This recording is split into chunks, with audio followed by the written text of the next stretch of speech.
There were some really big changes to the Brantford real estate market in October, and we're bringing you all that data in this market analysis video. So stick with me right through the end because I've got some great stats to show you. Let's get started with some high-level information. The real estate market is in constant shift. It's trying to find its new balance after a year of high interest rate increases, now a couple of pauses. What we saw in October is the median sales price continued its upward trajectory, now coming in at 650 for the median sale price here. Now, right on the heels of that, we saw a second pause from the Bank of Canada on their interest rate. And we see the buyers and sellers trying to figure out what this all means as we head into a traditionally slower winter real estate market, although October didn't feel that way, and November is starting out as a busy month too. Now, we're also going to have to dive into the specifics because looking at just median numbers for a city the size of Brantford doesn't really tell us too much. So I'm excited to bring you all of that. If this is your first time here, thanks for joining us. Make sure you hit that subscribe button, give this video a like if it's useful at all to you, and feel free to leave me a comment with any questions you have about the real estate market. The real estate market is a very complicated machine. It has all kinds of factors. And actually, when it comes down to your specific situation, it gets even more nuanced because we have your goals, your budget, exactly the type of home you're trying to buy or exactly the type of home you're trying to sell. So feel free to reach out to me and talk about your situation. If you're back, hey, welcome back. I hope you've been finding these videos useful. And if you've been watching a few of them, thinking about how this all plays out for you, give me a quick call or a text and we can talk about your situation. So let's get into the charts one by one. I'm going to break this stuff down for you. I produce all of this analysis on my own every month by pulling the data out of the MLS real estate board, manipulating it and reformatting it and creating this data. So take a look here. This is the median sales price, and that is the midpoint of all the sales that happened in October. As I had mentioned earlier in the intro, that came in at 650,000. That's up almost a full point at 0.8% from the previous month. Now you can see on the far right side of this chart that we hit a low point last October after that year of prices sliding. And since then, like a little stock chart, it's been bouncing up and down, but we have been continuing our upward climb. This is interesting because in this time, rates haven't come down at all. There actually has been a couple interest rate increases this year. So it's interesting to see that the price pressure continues to push up back to probably where it should have been. If you look at this dotted line that I've added, this kind of simulates the average appreciation that was happening before the crazy pandemic market hit. And if you see, just continue this trend right up until today, we're kind of on line with the way the market should have been if we didn't have this crazy low interest rate environment, followed by the super high demand and people wanting to move during the pandemic. So we had a peak back in February 2022, which slid down to October 2022, and since then the market's been climbing. We're actually up 16% from this time last year, albeit that was the bottom after the interest rate increases.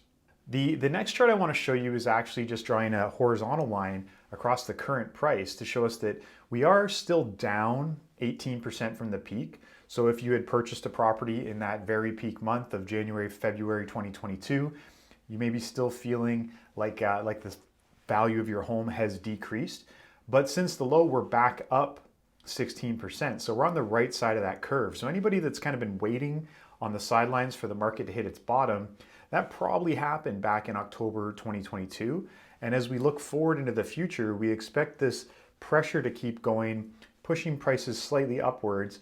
And of course, we're going to get into a little bit later in the video, if any decrease in interest rates come, we're going to see immediately that push buyer demand and prices back up. So if you've been waiting for your window to buy, I think the window is wide open right now for the winter months to kind of snag a deal and lock in at prices which may not be returning anytime soon. We can also break down the data here into different housing segments. Of course, there's many different types of homes. The main ones we look at are single family detached properties. They actually came in at $695,000. So if you're looking to have your whole piece of property and not sharing any walls with any neighbors, it's a little bit more than the median sale price.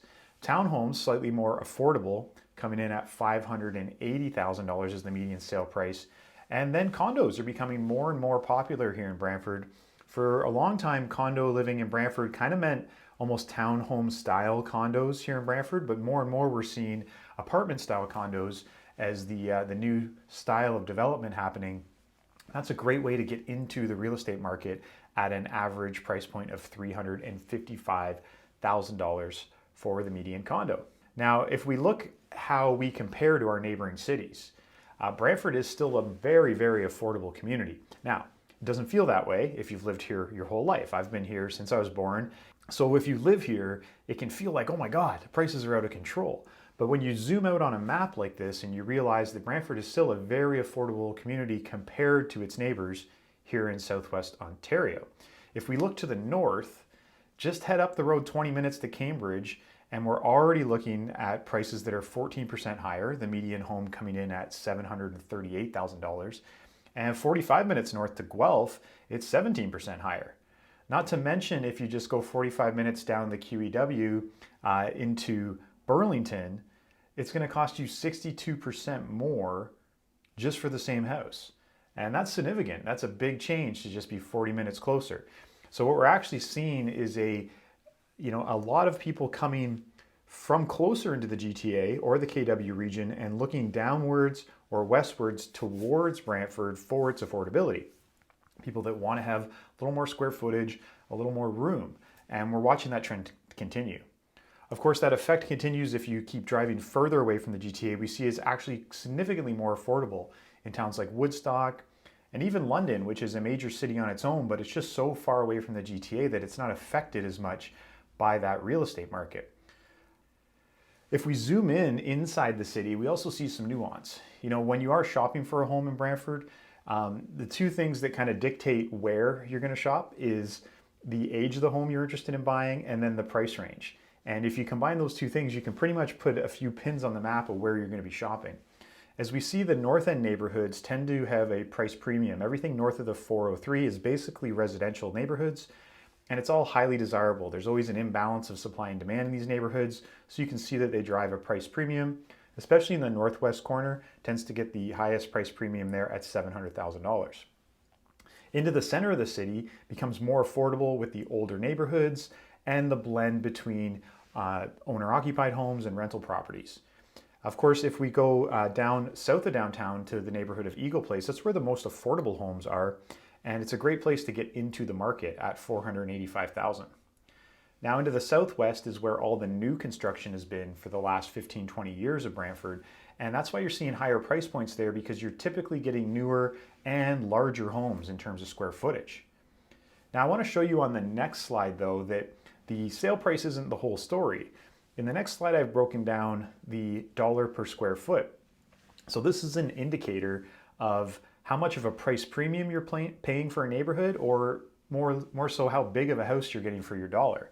And you see that same neighborhood of West Brant, which was one of the highest median sale prices, is actually quite affordable on a dollar per square foot level. And that's because you're getting a smaller lot, but a bigger house. If we look up into the north end, back to that northwest corner of Myrtleville Mayfair, you're actually paying a significant premium. So you're getting probably a larger lot, a more mature neighborhood, but a smaller house for your dollar. And again, if we're looking for affordability, you want to have your eyes on the town or the area of Eagle Place to the southeast, and potentially right in the core, south of the 403, north of downtown, is the area of Terrace Hill and the north and east wards. On October 25th, the Bank of Canada made their second consecutive announcement of no increase to the overnight lending rate. This has been great news for variable rate holders or buyers looking to get into the real estate market. But more, it gives confidence in the consumer that we're at the peak of our interest rate hiking cycle. Most economists are predicting that the rate increases are done, and the next move would be a move to decrease interest rates, although they're not really predicting that happens until late Q2, potentially into Q3 next year. But interestingly, the way that we qualify for mortgages is based on the monthly payment. It's not based on the value of the home. So any decrease in the interest rate instantly increases the purchasing power for buyers. So it'll be very interesting to see how the next year plays out with any potential decreases in those rates following instant increase in buying pressure on those same properties, which are still at a very low inventory levels. Now, also on the side of that is the 5-year fixed rates, which operate a little bit differently than these Bank of Canada announcements. And just recently, in the last week or so, we've been seeing the 5-year fixed rates start to come down, and people are predicting again that they may have hit their peak levels and we'll start to see them decline. So this is all kind of good news if you're borrowing money or you have a mortgage or any other lines of credit, but it is going to provide more pressure, more buying pressure into the real estate market as we move through the winter and into next season. Okay, let's take a look at the demand curve for Brantford over the last little while. In October, there was 117 homes sold, which was actually an 18% increase from an unseasonably slow September. If you remember from our last video, we were kind of worried with September's demand being down and the number of new listings coming on the market going way up, like this could be the beginning of a very slow season. Well, October bucked the trend completely in the opposite direction. We're actually up 41% compared to last year when winter arrived early in the real estate market in 2022. Now, if we look year over year, there's been 1,280 homes sold, which is actually 7% less than last year and 30% less than that peak year of 2021. On the supply side, things kind of tell the opposite story. We had 245 homes listed for sale in October, which was 15% down from September. So the complete opposite direction. But it was up significantly from last October when there were very few homes put on the market. Year to date, we've had 2,324 new listings hit the market, which again is 6% down, which is right in line with that 7% down on the demand number. So it's interesting to see that both supply and demand are down equally, which is keeping that balanced, seller favorable market happening. Now, something interesting, I want to pause here for a second and show you something you might not notice in the data, or perhaps you've seen if you are shopping actively, you may see homes disappear for a day and then reappear like they're a new listing. Well, it's the tactic that started just a few years ago in our market when anytime someone wanted to change their price or change their strategy, they would take the home completely off the market and relist it. And what happens is this, double or triple counts that as a new listing. So it skews the data, and you can see that in October, 42% of the new listings weren't actually new. They were old listings that were being put back on the market for another try. And so that really brings down the number of new listings. It significantly overreports it in that data, and it can kind of give us an unclear picture. It can make it feel like there's so many more new listings, but a lot of them are just stale old listings that are trying again and again and again. So only 58% of the new listings were truly new. Now on the right-hand side of this chart, I've broken down the homes that were listed in October, what's happened to them already. And between the sold and the sold conditionally, 28% of them are already sold, right? So a lot of the fresh listings are moving very quickly. A small portion of them have already been taken off the market. They may be coming back on again for that strategy. And then a large chunk of them are still sitting for sale heading into November. So it's a very interesting dynamic happening as we watch what happens month over month. Let's take a look at the inventory levels. So the inventory is the measure of the total number of homes for sale at any given time. In October, it came down just slightly to 340 from a peak of 345 in September. And based on the trends we're seeing, this should be the peak number for the year. We traditionally see inventory slide down to a low point of December, January every year. Now this is down 1.5% from the previous month, but it's up from last year. So all year the inventory has been slightly building to a new peak when last year the market peaked at 299 and it slid down to a low point of 178. But look back to the hot year of 2021 where the peak number of homes for sale was only 157 and it sunk to a low point of only 26 homes for sale in December 2021. And that's what caused those rapid increases of the sale price. When we compare the number of homes selling, the demand to the inventory, it gets a really clear picture of these different markets. You can see on the left-hand side of this chart that the red line is running above the inventory level, meaning that there's more homes selling every month than there are typically for sale at any given time, meaning the inventory is turning over faster than once a month. And then as we head through that 2022 year, as the inventory builds, you can see we get back to a much more typical market where the red line is running underneath the inventory levels, which means there's somewhere from 2 to 3 times as many homes on the market as are selling every month. These are much different markets when it comes to being a buyer or seller, and we have to treat them differently. The mathematical equivalent of this, if we take the gray bar and we divide out the red line, we get the month's supply of homes. And this is a mathematical indicator that we use to signify whether we're in a buyer's market or a seller's market. So the lower the number is, the more the market favors the seller and buyers are having to compete for listings. And when the number rises up, the more the market favors the buyer, and it's the sellers who are actually having to compete to attract the buyers. And what we've seen is a steady increase in this number, and we believe it's peaked last month around 3.2, and it's dropped this month to 2.9. Now, the reason it typically falls down and decreases in the fall, even though the winter months are not usually busier months, what happens is there's still a steady amount of demand, but less and less homes come on the market, and the inventory eventually falls. So you've got the same number of buyers each month, but fewer homes for them to choose from.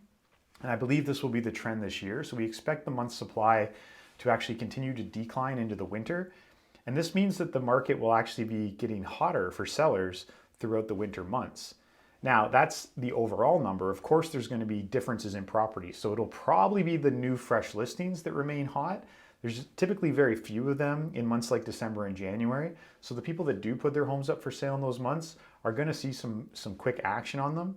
Well, there's been homes that have been for sale all year that are kind of dragging around, and they may not see as much attention. We can break down the month's supply by housing style also, and you can see that, you know, townhomes and single-family homes, they're running pretty similar. There's a little variability month to month, but they're coming in at about the same number, whereas the condo market has been slowing down significantly throughout the last 2 years, which means there's more and more condos up for sale and less people buying them. I think there's a significant opportunity as a buyer there, especially because the condos are more affordable, that if you're trying to get into the market, you probably can find one of these condos and negotiate a great deal on it. Okay, let's take a look at the month's supply of homes in the region. You can see I've got Brantford circled here at 2.9, and when we look up again north of us to Cambridge, Kitchener, and into Guelph, it's actually a slightly hotter, faster market in those cities right now, which is again why we're seeing demand pushing into our city. But when we look in all other directions, things are cooling off a little more. So Brantford sits in this kind of not too hot, not too cold center of this Southern Ontario real estate market. It's very interesting to see these numbers. So if you are shopping in other cities and looking at Brantford at the same time, it's important to understand the slight differences in these markets and how you might want to treat them a little bit differently.